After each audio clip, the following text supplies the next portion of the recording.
Good morning student. देखिए, आज हम लोग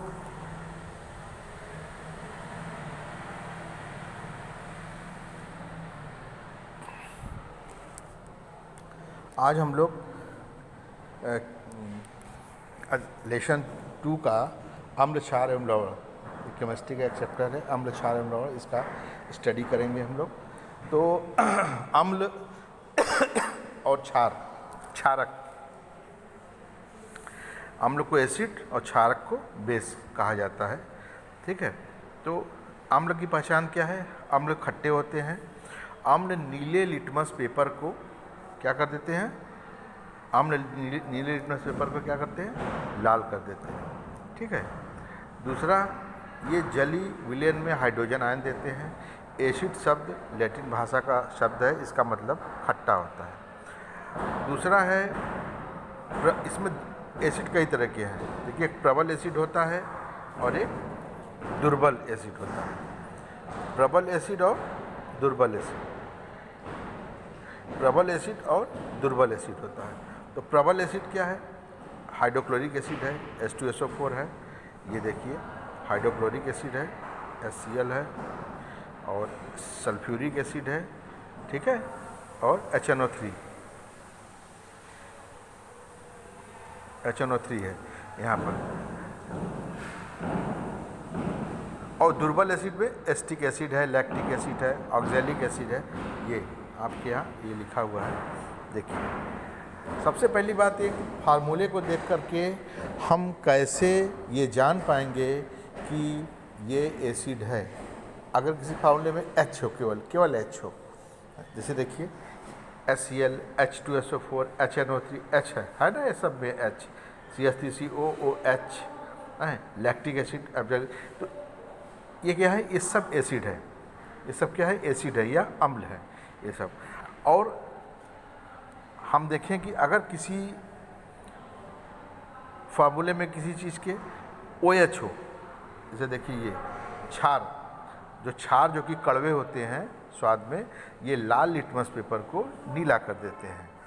तो ये जो है, ये इनके फार्मूले में देखिए NaOH है, KOH है, ये सब इसमें पाए जाएंगे। NH4OH है। ठीक है, तो ये सब इसमें पाए जाएंगे। दूसरी चीज़, अम्ल दो तरह से बनते हैं। एक होता है तनु, एक होता है सांद्र। तनु अम्ल का मतलब होता है डाइल्यूट एसिड। डाइल्यूट एसिड को हम मतलब कहेंगे हल्के में। ठीक, और सांद्र मतलब गाढ़ा। अब हम एक एग्जाम्पल लेते हैं, एक स्वीट्स का एग्जाम्पल लेते हैं। तो इसमें अगर छेने वाली रसगुल्ला होता है और एक होता है खोए वाला गुलाब जामुन, तो उन दोनों के सीरे में अंतर आप देख लीजिए।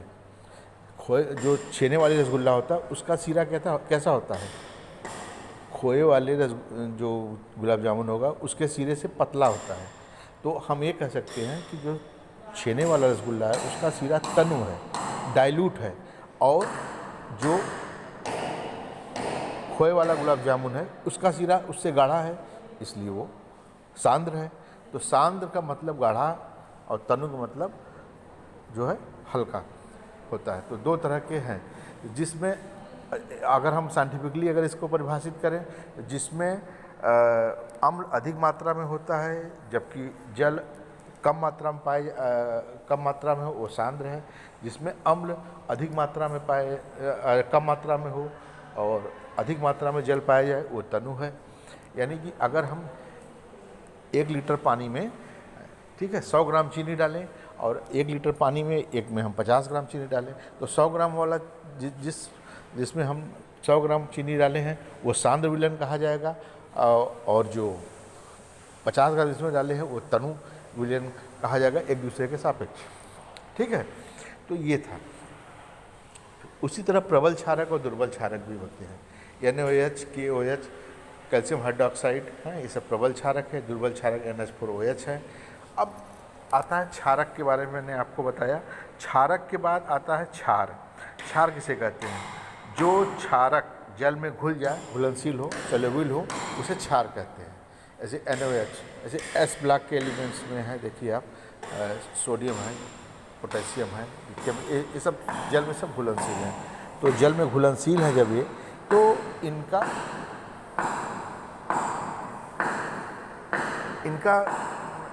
जो है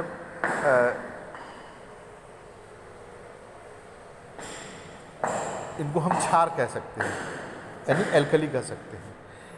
एक प्रश्न भी आता है, सभी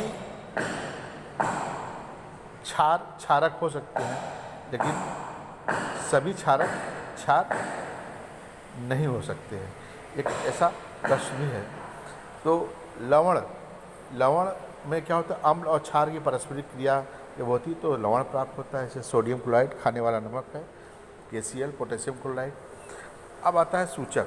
अब सूचक में किसी इंडिकेटर सूचक, जैसे कि लिटमस पेपर था, एक तो लिटमस नीला लिटमस एसिड लाल कर देता है, और लाल लिटमस एसिड जो है क्षार को नीला कर देता है। तो ये भी एक तरह का सूचक ही है।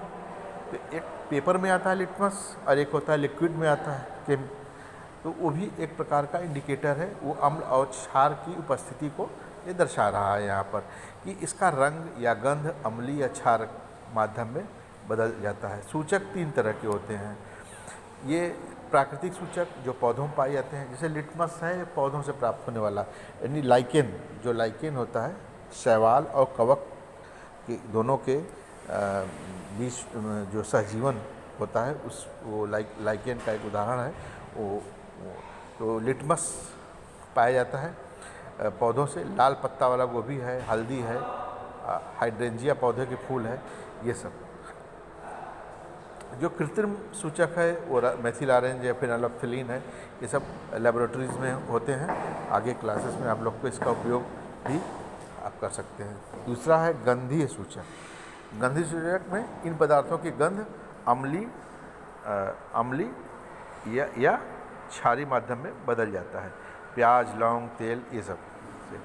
तो लिटमस ये दिया है, जैसे लिटमस है तो जैसे लाल रंग है, तो लाल रंग का लिटमस है तो क्षार के संपर्क में आएगा तो नीला हो जाएगा।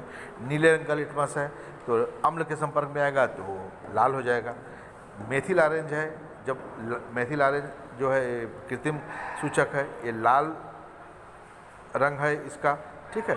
तो जब ये किसी क्षार के संपर्क में आएगा तो पीला हो जाएगा। इस तरह से ये होता है।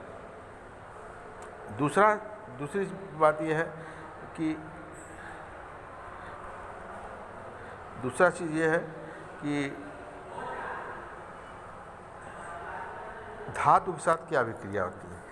देखिए पीरियोडिक टेबल में देखिए कि तो डी ब्लॉक के जो एलिमेंट्स हैं वो सब धातु हैं यहाँ पर, डी ब्लॉक के। और ऐसे तो अधातु पी ब्लॉक के एलिमेंट्स हैं, धातु डी ब्लॉक के एलिमेंट्स आएंगे इसमें। और एस ब्लॉक के एलिमेंट भी धातु हैं, इसमें क्षारीय धातु हैं, क्षारीय मृदा धातु हैं। आप लोग तत्व के वर्गीकरण में आगे पढ़ेंगे थोड़ा सा। तो अम्ल के साथ जब किसी धातु की अभिक्रिया होती है, जैसे जिंक भी धातु है, तो अम्ल के साथ जब इसकी अभिक्रिया होगी तो ये जिंक क्लोराइड बनता है और हाइड्रोजन गैस निकलती है। और क्षार जब धातु के साथ क्रिया करता है तब, जैसे NaOH है, जिंक के साथ क्रिया किया तो क्या बनेगा, सोडियम जिंकेट बनता है, सोडियम जिंकेट बनता है और हाइड्रोजन गैस निकलती है। यानी कि दोनों परिस्थितियों में जब कोई धातु किसी अम्ल या क्षार से अभिक्रिया करता है तो क्या बनता है, हाइड्रोजन गैस बनता है। अब हाइड्रोजन का टेस्ट कैसे किया जाए। हाइड्रोजन का टेस्ट करने के लिए पॉप टेस्ट, ये पॉप टेस्ट है। पॉप टेस्ट क्या है, पॉप टेस्ट वो है कि हाइड्रोजन गैस से निहित जो प्रणाली है, इसके पास हम जलती हुई मोमबत्ती को ले जाएं तो उसमें से एक पॉप, इस तरह से ध्वनि, एक साउंड उत्पन्न होगा जो ये दर्शाएगा कि इसमें हाइड्रोजन गैस उपस्थित है। तो दूसरा चीज़ है धातु कार्बोनेट तथा धातु बाइकार्बोनेट से इसकी अभिक्रिया क्या होती है यहाँ पर। तो धातु कार्बोनेट तथा धातु बाइकार्बोनेट के साथ जो अभिक्रिया है, अम्ल के साथ इसकी क्या अभिक्रिया है। अम्ल जब धातु कार्बोनेट के साथ क्रिया करता है तो लवण कार्बन डाइऑक्साइड और जल बनाता है, ठीक। धातु अम्ल के साथ अभिक्रिया करता है। ये धातु कार्बोनेट जैसे HCl है, ये देखिए ये HCl है, ये HCl है,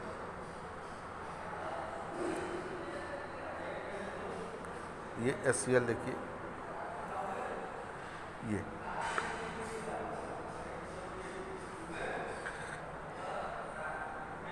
धातु बाइकार्बोनेट है, Na2CO3 सोडियम कार्बोनेट, इसके साथ रिएक्शन करता है HCl, तो सोडियम क्लोराइड बनता है, कार्बन डाइऑक्साइड बनता है, जल बनता है।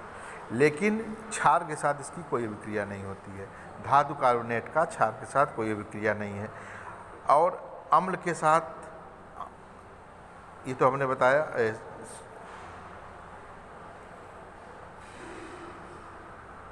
बात समझ में आया। अब इसके बाद आप आइए ये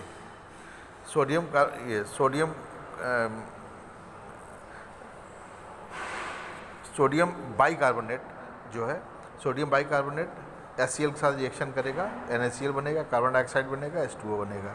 यहाँ पर चूने के पानी का टेस्ट क्या हो सकता है? जब चूने के पानी में कार्बन डाइऑक्साइड गैस को प्रवाहित किया जाता है तो दुधिया हो जाता है। कैल्शियम, जैसे दीवारों पर चूना होता है, चूना करवाते हैं, ठीक है, सूखने जब चूना होता है तो उसमें कोई चमक नहीं आती है, लेकिन जब सूख जाता है वो चूना तो उसमें से चमक आने लगती है। तो चमक कैसे आती है? वातावरण में मौजूद कार्बन डाइऑक्साइड जब कैल्शियम हाइड्रोक्साइड, जो चूने का पानी है क्या है सूत्र होगा? कैल्शियम हाइड्रोक्साइड, उसके साथ रिएक्शन करेगा तो क्या बना लेगा? उस पर पपड़ी बना लेता है। किस चीज़ का? कैल्शियम कार्बोनेट का। और जो जल होता है निकल जाता है, सफ़ेद अवच्छेद। जब सफ़ेद अवच्छेद बन जाता है कैल्शियम कार्बोनेट का तो वो वाइटिस हमें ये दिखेगा।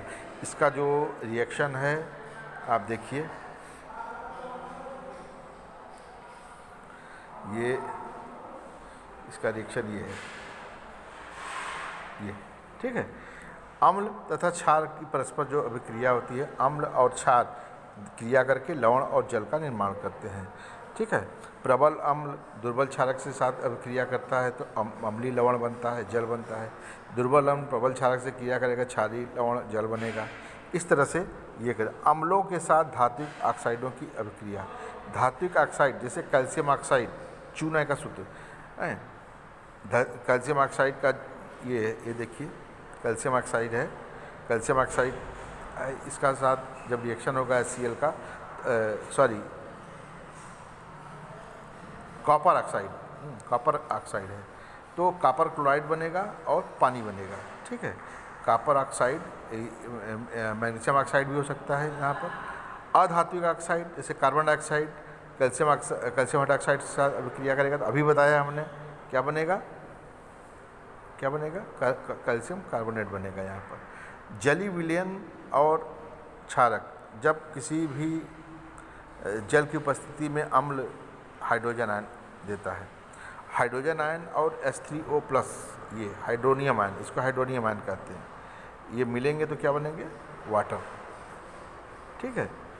उसी तरह जैसे NaOH है, NaOH जल के साथ अभिक्रिया करके सोडियम आयन और हाइड्रोक्सिल आयन बना रहा है यहाँ पर। मैग्नीशियम हाइड्रोक्साइड जल के साथ अभिक्रिया करके मैग्नीशियम आयन और हाइड्रोक्सिल आयन बना रहा है। यानी सभी क्षारक जल में घुलनशील नहीं होते। जल में घुलनशील क्षारक को हम क्षार कहते हैं, पहले बताया गया है, अभी इसके पहले मैं बताया हूँ। सभी क्षारक होते हैं परंतु सभी क्षारक क्षार नहीं होते। यही रीज़न है कि सभी क्षारक जल में घुलनशील नहीं होते, इसलिए ऐसा कहा गया है कि जल में घुलनशील क्षारक को क्षार कहते हैं। सभी क्षारक हो सकते हैं लेकिन सभी क्षारक क्षार नहीं होते हैं। जरूरी नहीं है कि सभी क्षार जल में घुल जाए। तो जल के साथ अम्ल या क्षारक को मिलाते समय सावधानी बरतनी चाहिए। यहाँ पर इसको हिलाते रहना चाहिए। अब ये उसी के बारे में ये बताया गया है यहाँ पर। तो आज के लिए बस इतना।